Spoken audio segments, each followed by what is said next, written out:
It's an old saying, but you don't really understand something until you have to explain it to somebody else. Once they ask you the question and you have to articulate the answer, that's when you know you understand something. We don't like routines. We like to figure out what's wrong and engage with the problem in the most innovative fashion. You know, they certainly love research. They love to teach. They love ultimate frisbee and sports and staying fit and eating healthy and travel and all these other things that the residents do.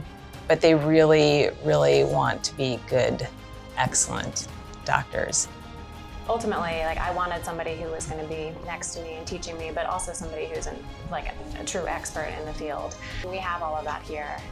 It was still a very just informal and relaxed atmosphere. There's Paige McAdams and Barbara Hertzberg who wrote these textbooks. They wrote textbooks, you're sitting next to them, and they're just talking to you, teaching you, and you remember these conversations. You know, they become your colleagues and your friends. So not only are they teaching you, but they are mentoring you and supporting you, and they're treating you as an equal and future colleagues.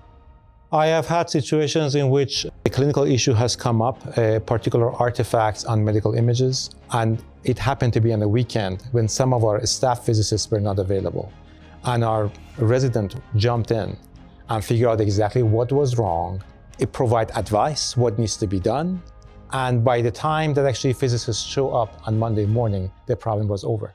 You don't want to make a wrong call, essentially, and hurt someone. And I think that the training is rigorous enough that we're really prepared, and I think we're exceptionally safe, and we're very, very confident when we finish. And that's really the most important thing at the end of the day. It doesn't matter how fast you are, what you're doing in practice, as long as you're taking good care of patients and you're prepared to do that. I think that's all that matters, and I think we're really, really well prepared for that.